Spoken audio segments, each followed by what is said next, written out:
The rain hammered against the corrugated metal roof of the abandoned outpost on Tarsus 4, creating a thunderous symphony that drowned out most other sounds.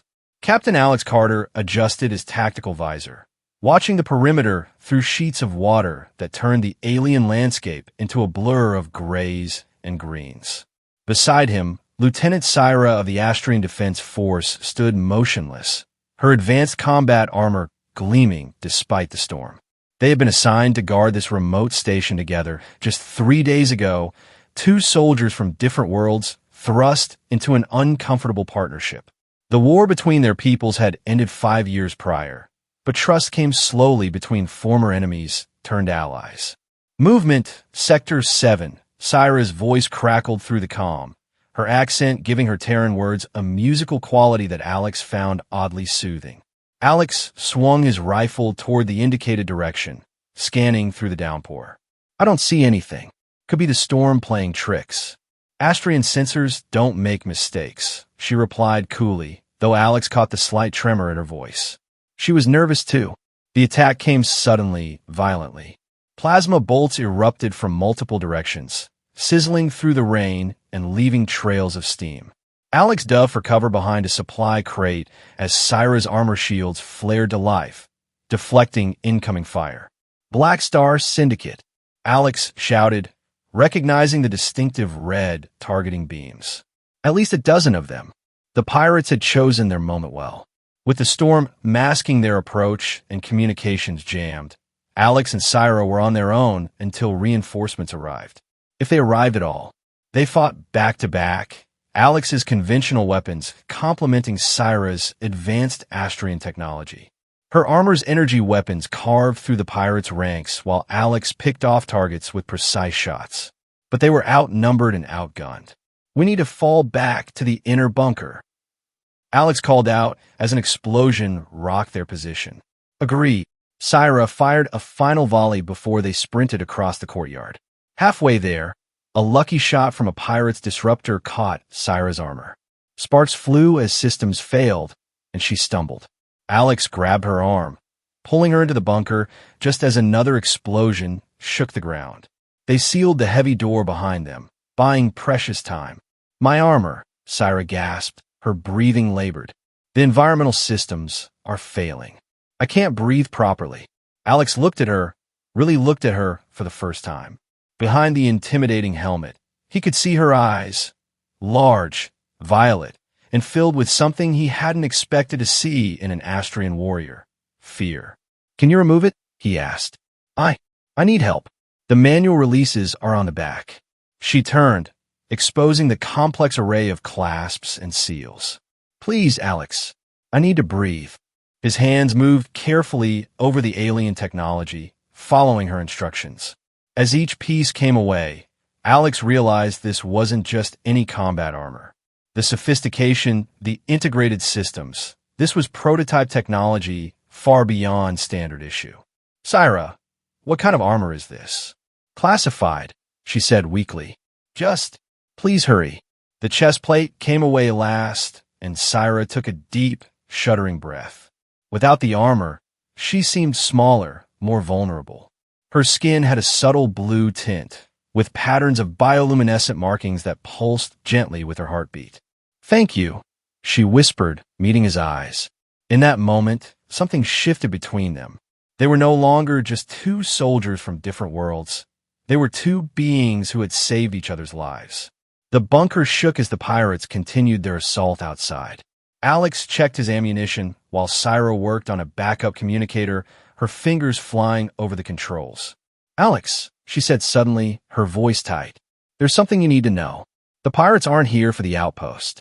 They're here for me. What do you mean? She pulled a small data crystal from a compartment in her armor. This contained specifications for a new weapon system. A planet killer. I was transporting it to the Peace Summit for destruction when we were diverted here.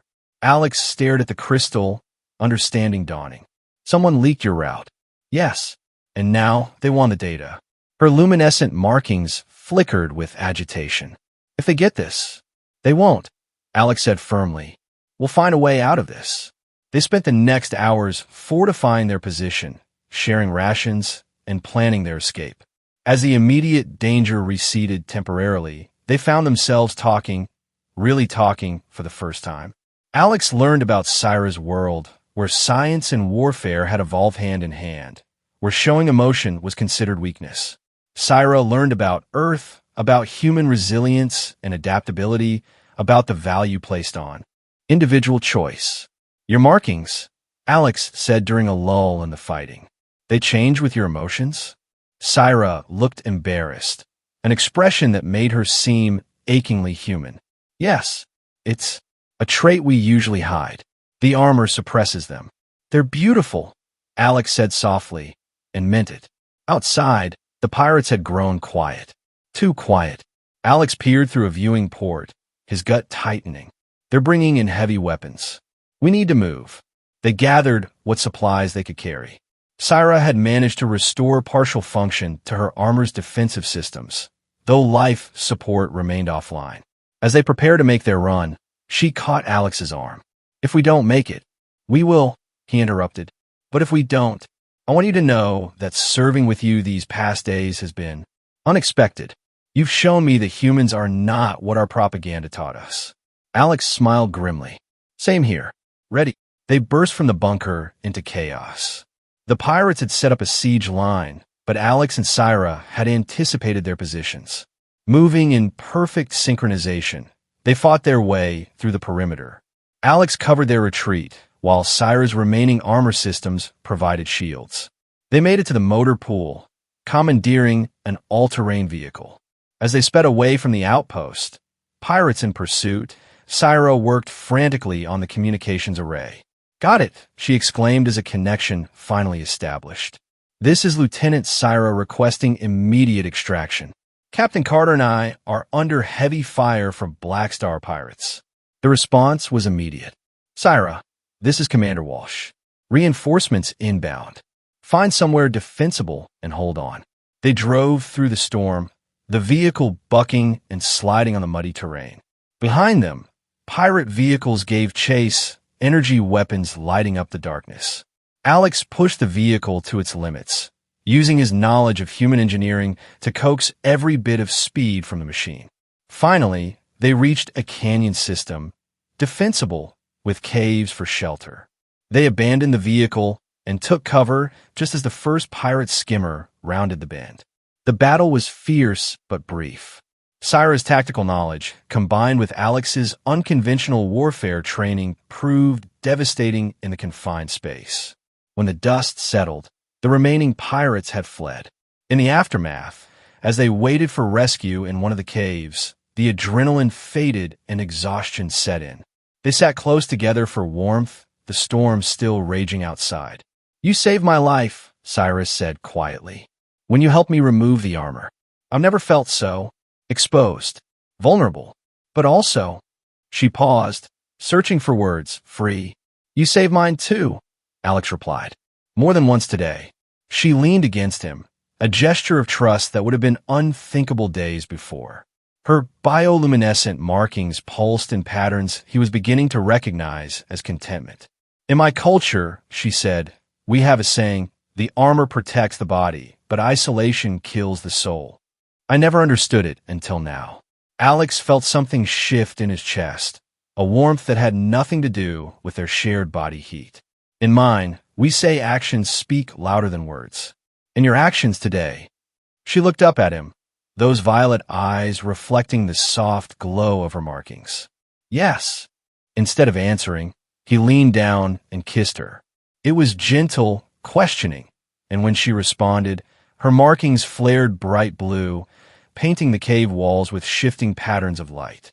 When they pulled apart, Syra touched her lips in wonder. That's not something Astrians do. But, Alex prompted, seeing the confusion in her eyes.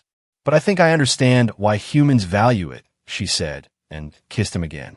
They spent that night in the cave, sharing stories, fears, and dreams. The cultural barriers that had seemed insurmountable days before crumbled like sand. When the rescue shuttle arrived at dawn, they emerged hand in hand, forever changed. The weeks that followed were a whirlwind. The data crystal was delivered safely, the weapon specifications destroyed under joint human-Astrian supervision. Alex and Syra were debriefed separately, their actions during the siege earning them both commendations. But it was the quiet moments they treasured, stolen hours between duties where they explored their growing connection. They faced skepticism from both sides, whispers about fraternization and species loyalty, but their bond only grew stronger. It was a month later when Syra first noticed the changes. Her markings, usually so predictable in their patterns, began displaying configurations she'd never seen before. Her appetite changed, her sleep patterns altered. "I need to see a doctor," she told Alex one evening, worry creeping in her voice. The medical scans revealed the impossible. Syra was pregnant. Dr. Reyes, the station's chief medical officer, stared at the results in disbelief. "This shouldn't be possible. The genetic differences between your species." "But it is happening," Syra said, her hand unconsciously moving to her still flat stomach. "What does this mean?" "I don't know," Dr. Reyes admitted. "This is unprecedented. We need to contact specialists from both worlds." Alex held Syra's hand as the reality sank in. They were going to have a child, the first human-Astrian hybrid ever known. The news sent shockwaves through both governments. Emergency sessions were called, scientists consulted, and debates raged about the implications. Some saw it as an abomination, a threat to species purity. Others viewed it as a bridge between worlds, a symbol of the fragile peace. Through it all, Alex and Syra faced a more immediate concern. Would she survive the pregnancy? As weeks turned to months, her condition grew increasingly unstable. The hybrid genetics created complications neither human nor Astrian medicine fully understood. Her body is trying to reject the pregnancy. Dr. Mera, a specialist brought in secretly, explained. The immune system sees the fetus as both self and foreign. It's causing a cascade failure. They had taken refuge in a remote colony, away from the political storm their relationship had created. Dr. Mera, a disgraced geneticist who had lost her license for unauthorized experiments, was their last hope. "Can you save them?" Alex asked, his voice rough with exhaustion and fear. "Maybe," Mera said, "but it will require genetic modification techniques that are highly illegal, and I'll need more than just human and Astrian medical knowledge." It was then that Vaughn appeared. The former Astrian Special Forces operative materialized in their safe house one night, setting off every alarm. Alex had his weapon drawn before recognizing the intruder, Syra's former partner and, he'd learned, former lover. "I'm not here to fight," Vaughn said, raising his hands. "I'm here to help." "You tried to steal the weapon data," Syra accused, struggling to sit up despite her weakened state. "You betrayed everything we stood for." "I did," Vaughn admitted. "For money, for power, for all the wrong reasons. But know what it's like to lose someone to a hybrid pregnancy." His expression darkened. "My sister. She fell in love with a human, got pregnant, and died because we didn't know how to help her. I won't let that happen again." The tension in the room was palpable. Alex kept his weapon trained on Vaughn, but something in the man's eyes, genuine pain, regret, made him hesitate. "What do you know?" Dr. Mera asked, ever the scientist. Vaughn pulled out a datapad. "After my sister died, I stole her medical records. I've spent years studying them, consulting with underground geneticists. I think I know what went wrong and how to prevent it." They had little choice but to trust him. As Syra's condition worsened, Vaughn worked alongside Dr. Mera, combining legitimate medicine with black market biotech and stolen military research. The solution, when it came, was elegant and terrifying. They would need to temporarily alter Syra's genetics, making her body more accepting of the hybrid cells. The process was experimental, painful, and potentially lethal. "Do it," Syra gasped, her markings now constantly flickering with distress. "Save our child." The procedure took 18 hours.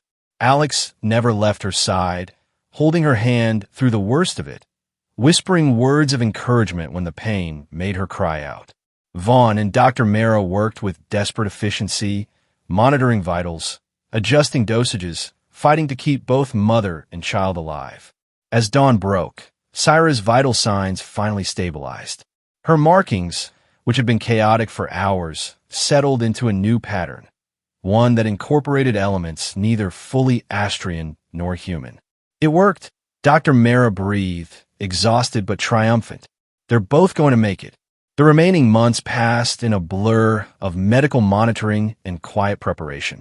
Word of their situation had leaked, despite their precautions. Both governments were now actively searching for them, some to help, others to prevent what they saw as an abomination. It was Commander Walsh who found them first. Alex's former commanding officer arrived with a small delegation, including representatives from both Earth and the Astrian homeworld. "We're not here to separate you," Walsh assured them. "The political climate has shifted. Your child has become a symbol, whether you intended it or not. There are those who see this as the future of human-Astrian relations, and others who see it as a threat," Von added grimly. He had remained with them, appointing himself as an unofficial guardian. "Yes," Walsh admitted, "which is why we're offering you protection, diplomatic immunity, a chance to raise your child in safety." The offer came with conditions, of course. Regular medical monitoring, limited travel, agreements about the child's education and upbringing. But it was better than being hunted, better than living in fear. They accepted. Nova was born on a clear spring morning, her first cry announcing the dawn of a new era. She had her mother's violet eyes and her father's stubborn chin, skin that shifted between human pink and Astrian blue, and markings that glowed with an inner light all her own. The galaxy held its breath, waiting to see what this child might become. But for Alex and Syra, holding their daughter for the first time, she was simply perfect. The wedding came a month later, a blend of human and Astrian traditions that would have been unthinkable just a year before. Syra wore a gown that incorporated elements of her combat armor, protection and vulnerability intertwined. Alex stood in his dress uniform, medals gleaming, but eyes only for his bride. Vaughn stood as witness, a complicated expression on his face as he watched his former partner pledge herself to another. But when he held Nova during the ceremony, his expression softened. "She's beautiful," he said to Alex later, at the reception. "My sister would have loved to see this day." "Thank you," Alex said, meaning it. "For everything." Vaughn nodded, then surprised them both by offering his hand. "Take care of them. Both of them." "I will." As the celebration continued around them, Alex found Syra standing on a balcony, looking up at the stars. Nova slept peacefully in her arms, tiny markings pulsing in rhythm with her breathing. "What are you thinking?" he asked, joining them. "About the future," she said. "About what kind of galaxy we're leaving for her. A better one, I hope. One where love matters more than fear." Syra leaned into him, her markings glowing with contentment. "You know, I never thanked you properly." "For what?" "For helping me remove my armor that day. For seeing me as more than just a soldier or an alien. For giving me the courage to be vulnerable." Alex kissed her forehead, then Nova's. "You gave me the same gift. You showed me that strength isn't about the armor we wear, but about what we're willing to fight for." They stood there together, a family forged in fire and hope, watching the stars and dreaming of tomorrow. In Syra's arms, Nova stirred, her markings flaring briefly brighter, a tiny sun heralding the dawn of a new age.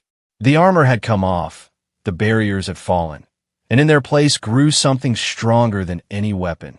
Love that transcended worlds, hope that defied convention, and the promise that the future would be written not in the language of war, but in the whispered lullabies of a mother to her impossible, perfect child. Years later, when Nova asked about how her parents met, they would tell her about the storm, the siege, and the moment when her mother asked her father to remove her armor so she could breathe. They would tell her how that simple act of trust had changed everything, not just for them, but for two civilizations learning to see each other as more than enemies or allies, but as people capable of love. And Nova, with her hybrid strength and bridging nature, would grow to become exactly what the galaxy needed. Proof that from vulnerability comes strength, from difference comes unity, and from love comes the power to change the future itself. The armor, displayed now in a museum as a symbol of the past, gathered dust while life flourished in all its messy, beautiful complexity. And in the end, that was the greatest victory of all, not won through weapons or warfare, but through the simple courage to be seen, to trust, and to love without reservation. As Syra had learned that day in the bunker, sometimes the bravest thing a warrior can do is ask for help removing their armor. And sometimes the most powerful thing in the universe is the breath you take when you finally feel free.